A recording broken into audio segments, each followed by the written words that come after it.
लेकिन देखो ना माँ, दिन ब दिन हम और गरीब होते जा रहे हैं।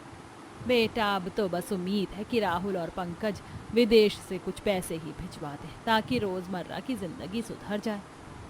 देखो ना माँ, मेरा सूट जगह जगह से फटकर चिंदी हो गया है। कॉलेज में सभी मेरा मजाक उड़ाते हैं। माँ, अब मुझे नया सूट चाहिए। बेटा अब की तेरे भैया से बात होगी तो मैं उसे कहती हूँ पैसों के लिए। बस पैसे आ जाएं तो तुझे एक नहीं 2 सूट दिला दूंगी। आज 3 साल से यही 2 सूट घिस रही है। तभी रूही जैसे ही अपने कॉलेज बैग उठाने के लिए झुकती है, उसकी कुर्ती पीछे से फट जाती है। अम्मा, इस महीने में चौथी बार ये कुर्ती फटी है। मुझे दे दे, मैं इसमें टाँका मार देती हूँ। जिसके बाद रूही अपनी कुर्ती माँ को देती है और वो सुई धागे से उसमें टाँके मारने लगती है। 5-7 बार पहनने जितनी मजबूत हो गई है अब ये।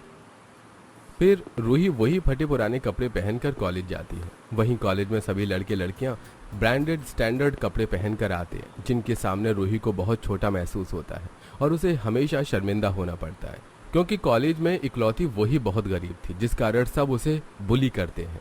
अरे वो देखो, आ गई चिंदी की दुकान। आज कितने टुकड़े चिपका कर सिला है सूट। तुम सभी को मुझसे इतनी दिक्कत क्यों है? दिक्कत तुझसे नहीं, तेरे इस भिखारियों वाले पहनावे से। कभी कभी तो हमें लगता है तुझे दोस्त बनाकर गलती की। साथ में चलती है तो ऐसा लगता है कोई भिखारी पीछे पड़ा है। रूही की सहेलियां जिस तरह उसकी बेइज्जती करती हैं, रूही ने कभी नहीं सोचा था कि उसकी अपनी सहेलियां उसे बुरा भला खूब बुरा कहेंगी। वहीं कॉलेज में हर कोई रूही को उसके कपड़ों से जज करता और गरीब बेकारन कहकर उसका मजाक उड़ाता, उसे बुली करता। वहीं दोपहर में जब मोहल्ले की सारी औरतें अपने घर के कामों से फ्री होकर गांव के चबूतरे पर पंचायत लगाकर बातें कर रही होती हैं, तो पता है कल पिंकू के पापा बहुत अच्छे मूड में थे। ये क्या किया पिंकू के पापा ने रिद्धिमा दीदी? ये देखो, ये साड़ी लेकर आए थे मेरे लिए और चांदी की पायल भी। अरे धत, ये साड़ी, ऐसी साड़ी मेरे पास भी है। ये तो कुछ नहीं, मेरे उन्होंने परसों ही मॉल से मुझे जीन्स टॉप दिलाया। अब की जब हम बाहर जाएंगे तो पहन कर जाऊंगी।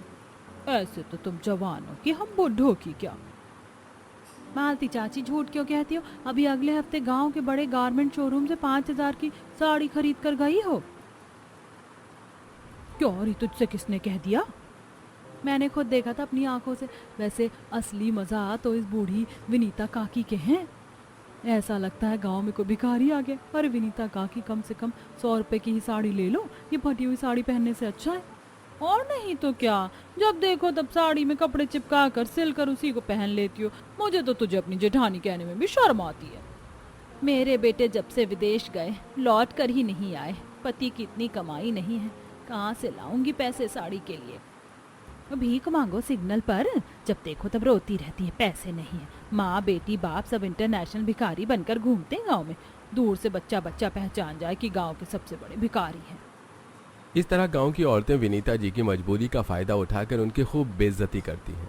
वहीं सुधीर जी के दफ्तर में उनका भी कुछ ऐसा ही हाल होता है। सुधीर जी, आप सबसे पुराने एम्प्लॉय हैं, इसलिए मैं कुछ कहता नहीं हूँ, लेकिन ऐसे ही फटी पैंट शर्ट पहनकर अगर ऑफिस आते रहे तो हम आपको ऑफिस से निकाल देंगे। मैनेजर साहब, आपको तो पता है कि मेरी 10,000 की तनख्वाह में सब कुछ मैनेज करना कितना मुश्किल। बेटी की शादी के लिए भी तो पैसे जमाने हैं। अगर कपड़े लूंगा तो उसकी शादी कैसे करूंगा? मैंने तो सुना है कि आपके बेटे विदेश में काम करते हैं। हाँ, जब से विदेश गए हैं तब से हाल बुरा है। 5 साल से वापस नहीं आए और ना ही कभी हमें पैसे भेजे कि माँ बाप कैसे जी रहे होंगे गरीबी में। So sad. लेकिन ऑफिस आना है तो ढंग से आइए, वरना मैं ज्यादा दिन तक आपको बचा नहीं पाऊंगा। सुधीर जी को मैनेजर से डांट पड़ते देख उसके ऑफिस के सभी लोग उस पर हंसने लगते हैं। ये देखकर वो बहुत ज्यादा शर्मिंदा और रुआंसे हो जाते हैं। ये पहली बार का नहीं था कि विनीता जी, रूही या सुधीर जी को लोगों के बीच बेइज्जत होना पड़ा हो।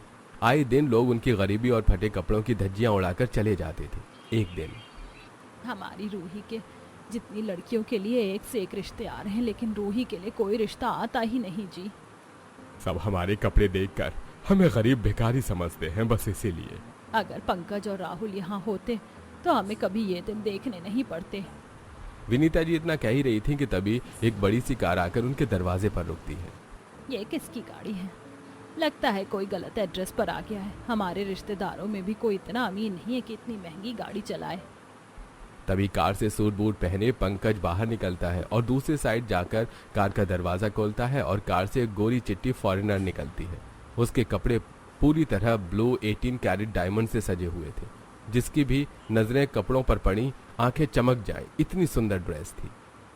पंकज भैया, आज आप यहाँ अचानक से, और ये आपके साथ लड़की कौन है?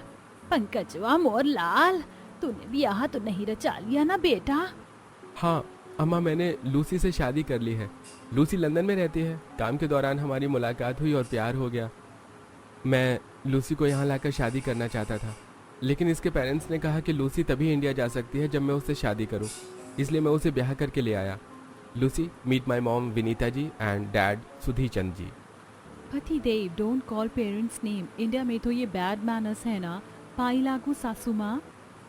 लूसी ट्रेडिशनल अंदाज में विनीता जी के पैर छूती है, लेकिन विनीता जी अपने पैर पीछे कर लेती हैं।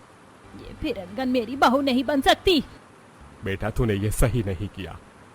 अभी पंकज की फॉरेन लड़की से शादी की बात घर वाले हजम नहीं कर पा रहे थे। वहीं एक और बड़ी सी ब्लैक मर्सिडीज घर के सामने रुकती है।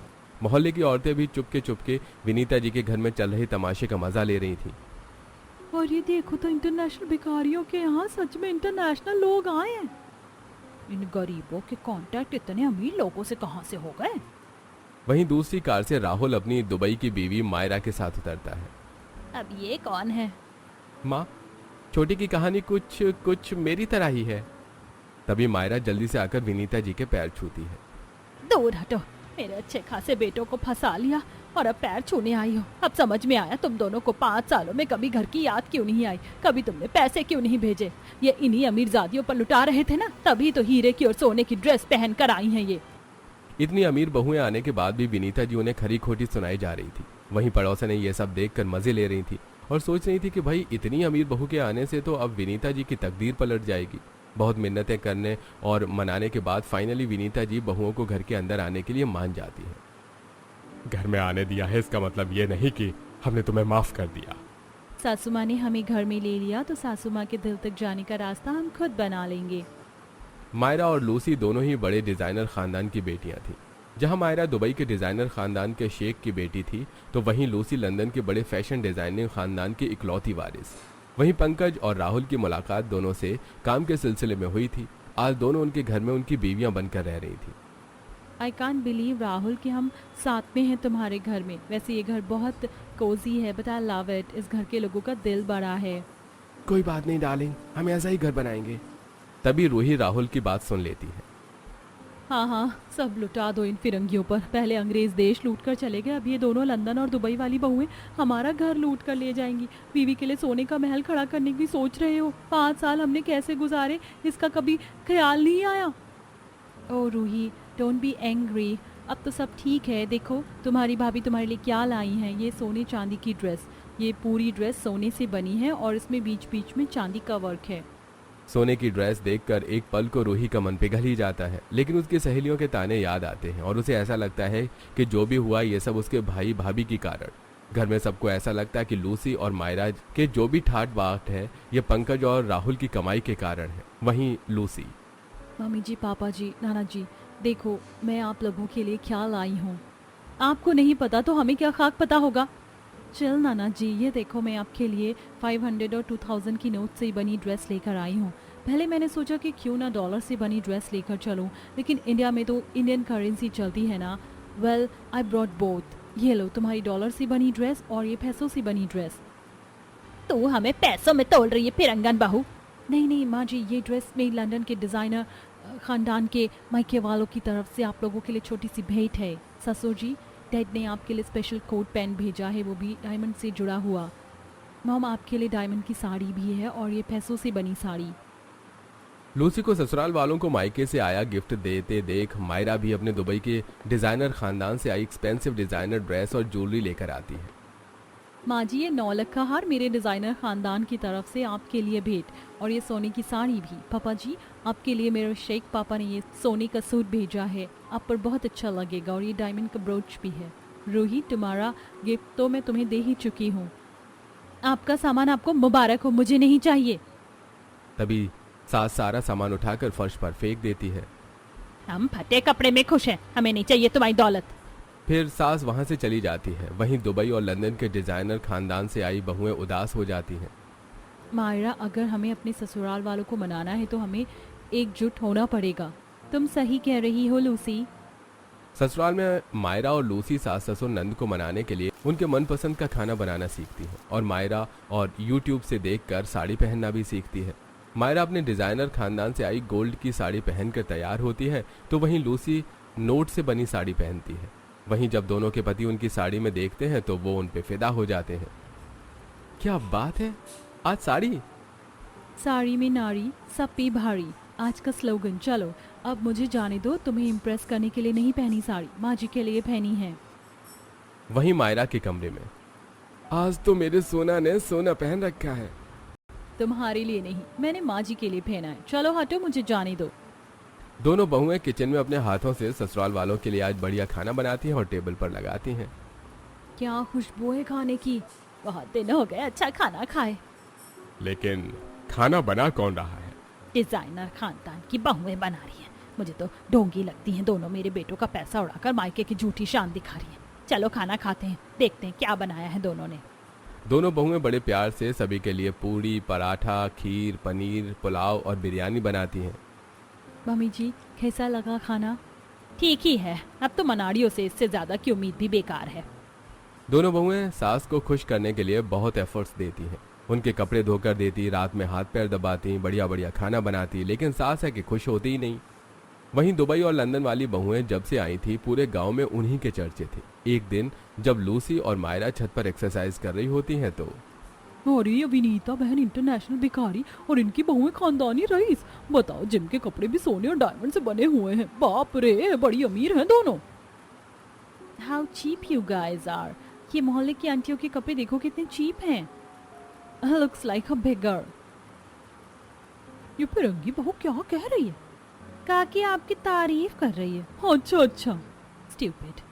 लंदन और दुबई की खानदान से आई बहुएं उन सभी को खूब नीचा दिखाती हैं जो उनके सास और नंद का मजाक उड़ाते थे, लेकिन उन औरतों को समझ ही नहीं आता कि बहुएं क्या कह रही हैं। वहीं दोनों बहुएं आए दिन एक से एक महंगे से महंगा डिजाइनर कपड़े पहनकर बाहर घूमती। कभी खेतों में ताजी हवा खाने जाती तो कभी गांव के चबूतरे पर बैठकर एक दूसरे की एस्थेटिक फोटो क्लिक करती। वहीं पड़ोस ने, अरे ओ विनीता काकी, अपनी बहुओं से ही कुछ सीख लो, जब देखो तब गरीब बनी रहती हो। इतना दहेज तो पूरे गांव की बहुओं को मिलाकर नहीं होगा जितना ये अकेले ले आई हैं, लेकिन घमंड देखो तो वही फटीचर कपड़ों में ही रहना है।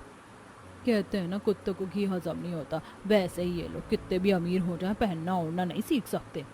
जिस दिन मेरे जैसे हालात से गुजरती तुम लोग, उस दिन समझ आता तुम्हें। वहीं रूही के कॉलेज में उसकी सहेलियां रूही के दुबई और लंदन के डिजाइनर खानदान की बहुओं का पोस्ट देख रही थी। अरे हम रूही को इतना चिढ़ाते थे, ये तो अब हमसे ज्यादा अमीर हो गई है। देखो तो उसकी भाभी तो सोने और हीरे की ड्रेस पहनती हैं। ये देखो, नोट से बना हुआ गाउन पहना है इसकी लंदन वाली भाभी ने। तभी रूही वहां आती है, वही फटे पुराने कपड़ों में, जिसे देखकर एक बार फिर से रूही की सहेलियां उसे ताने देना शुरू कर देती हैं। तू कपड़े ढंग के पहनना शुरू कर दे, देख तेरी भाभी कितनी बढ़िया से रहती है, तू भी उनसे कुछ सीख ले। बड़ा प्यार आ रहा है तो तू ही उनको अपनी भाभी बना ले, मैं ऐसे ही ठीक हूँ। रूही उन्हें उल्टा जवाब देकर वहां से चली जाती है। वहीं उसकी सहेलियां शांत ही देखती रह जाती हैं। वहीं आए दिन लूसी और मायरा का लंदन और दुबई से पार्सल आता रहता है और उनके डिजाइनर खानदान से उनके पेरेंट्स अच्छे अच्छे कपड़े भेजते रहते हैं। माय डियर डॉटर, तुम कैसी हो? इंडिया में कोई दिक्कत तो नहीं? डैड, यहाँ सब बढ़िया है और सास ससुर जी भी मस्त हैं। आप कब आ रहे हो? बेटा, अभी तो पॉसिबल नहीं है। तुम्हें तो पता है बिजनेस संभालने वाला अब मैं अकेला हूँ जब से तुम गई हो। चलो तुम खुश रहो, मैं कॉल रखता हूँ, इम्पोर्टेंट मीटिंग है। फिर लूसी के पिता फोन कट कर देते हैं। वहीं उसके लिए लंदन से एक बक्सा भरकर नए नए डिजाइनर कपड़े आए होते हैं और मायरा के सेठ पापा ने भी उसके लिए डिजाइनर कपड़े भिजवाए होते हैं। अरे लूसी, तुम्हारे डैड ने भी डिजाइनर कपड़े भेजे हैं। ये देखो, मेरे पापा ने और ढेर सारे गाउन भेजे हैं। ये देखकर अच्छा लगा कि आप दोनों लड़ती नहीं हो, नहीं तो घर में हमेशा उधड़ा छड़ा रहता। चारों हंसने लगते हैं। डिजाइनर खानदान की बहुओं के कपड़ों की डिजाइन गांव में इतनी फेमस होती है कि गांव में सभी ऑनलाइन उसकी कॉपी ऑर्डर करना शुरू कर देते हैं और लंदन और दुबई की डिजाइनर खानदान की बहुओं से इंस्पिरेशन लेते हैं। ये सब देखकर अब रूही के मन में भी उसकी भाभियों द्वारा लाई कपड़े पहनने की उत्सुकता जागने लगती है। और फिर जब उसकी भाभियां शाम में खेतों में घूमने गई होती हैं तभी अब मैं आराम से भाभी की लाइट ड्रेस पहन सकती हूँ। फिर रूही एक एक करके मायरा और लूसी की लाइट ड्रेस पहनकर देखने लगती हैं। वाह, इसकी फिटिंग कितनी सुंदर है। मैंने लाइफ में कभी इतनी महंगी ड्रेस नहीं पहनी। रूही कपड़े पहनकर खुश हो रही होती है कि तभी लूसी और मायरा उसे देख लेती हैं और रूही शर्मिंदा हो जाती है। ये तो तुम्हारे लिए ही है। You are looking pretty. Sorry भाभी, मैंने आप पर बहुत गुस्सा किया इसलिए। वहीं सुधीर जी भी ऑफिस की किचकिच से तंग आ गए थे और फिर एक दिन चुपके से बहू की मायके से आई डायमंड का सूट पहनकर सुधीर जी ऑफिस आते हैं। वाह सुधीर जी, आज तो आप किसी रियासत के महाराज लग रहे हैं। Thank you sir. घर में सबका गुस्सा गायब हो गया था और सब भूल गए थे कि आखिर बहुओं से सब खफा क्यों थे। वहीं विनीता जी का गुस्सा अभी भी ज्यों का त्यों था। अब रूही चुप छुपा कर भाभियों की लाइट ड्रेस पहनकर कॉलेज जाती और उसकी अब दोस्तों से भी खूब बनती। वहीं सुधीर जी भी बहुओं का लाया सूट पहनकर जब ऑफिस में जाते तो उनकी खूब तारीफ होती। लेकिन एक दिन विनीता जी सुधीर और रूही दोनों को दुबई और लंदन के खानदान से आई डिजाइनर ड्रेस पहने देखते ही घर में हंगामा कर देती हैं। इन फिरंगियों ने मेरे बेटों को मुझसे छीन लिया, उनके पैसों पर राज करी हैं और तुम लोग भी अब उनकी साइड लेने लगे। 5 साल किसी ने पूछा कि माँ पापा बहन कैसी हैं, अब सब याद आ गए। आज तो इस घर में ये फिरंगी बहुएं रहेंगी या फिर मैं। आज चाबी से मार मार कर दोनों को घर से निकाल दूंगी। इतना कहकर विनीता जी हाथ में छड़ी उठा लेती हैं। वहीं बीवियों की होती बेइज्जती राहुल और पंकज से बर्दाश्त नहीं होती और वो माँ की छड़ी पकड़ लेते हैं। माँ, जैसे रूही आपकी बेटी है, ये दोनों भी किसी की बेटी हैं और आपको लगता है कि ये हमारे पैसों पर ऐश करती हैं। अरे इन दोनों की मंथली कमाई इतनी है जितना हम 10 साल में न कमा पाए। ये सब जो कुछ मायरा और लूसी लाई है ये उनके पैसे का है, हमारे नहीं। हाँ माँ, और 5 साल का जो आप ताना देती हैं, हम लंदन और दुबई जाकर फंस गए थे। हमारा मोबाइल पासपोर्ट सब छिन गया था जिस कारण हम किसी से कांटेक्ट नहीं कर पा रहे थे। लेकिन हम दोनों भाइयों की नसीब शायद एक ही कलम से लिखा गया है। तभी तो हम दोनों को एक ही समय पर मायरा और लूसी मिली, जिसके बाद हमें डिजाइनर फर्म में काम मिला। हमें तो प्राउड होता है कि ये दोनों हमारे घर की बहुएं हैं। ये यहाँ खड़ी होकर ही लाखों का बिजनेस वन टच में करती हैं और आप लकी हो कि ये आपकी इतनी रिस्पेक्ट करती हैं। अपनी बहुओं की रियल इमेज और रेप्यूटेशन जानकर सास को अपनी गलती का एहसास होता है कि वो अपनी बहुओं को कितना गलत समझती थी। लूसी और मायरा बहू, मुझे माफ कर देना। मैंने तुम्हें बीते दिनों बहुत बेइज्जत किया, क्या कुछ नहीं कहा, लेकिन तुम दोनों ने कभी मुझे उल्टा जवाब नहीं दिया और मेरी खूब सेवा भी की। थैंक यू बहू। जिसके बाद विनीता जी दोनों बहुओं को गले लगा लेती हैं। वहीं कुछ दिनों बाद विनीता जी तैयार होते हुए। आज तो मैं अपनी लंदन और दुबई के डिजाइनर खानदान की बहू को भी पहनावे में फेल कर दूंगी। कितनी सुंदर लग रही है ये साड़ी। मेरी सास तो जवान लग रही है। लुकिंग लाइक स्वीट 16 माँ जी। धत बदमाश। अब विनीता अपने लंदन और दुबई वाली बहू को अपना लेती हैं और अपनी बहू के लाए हुए ड्रेस पहना करती हैं और दोनों माँ बेटी लंदन और दुबई से लाई हुई ड्रेस पहनकर पड़ोस में औरतों को भी जलाया करती हैं। गरीब दर्जी की बेटी बनी न्यूयॉर्क की डिजाइनर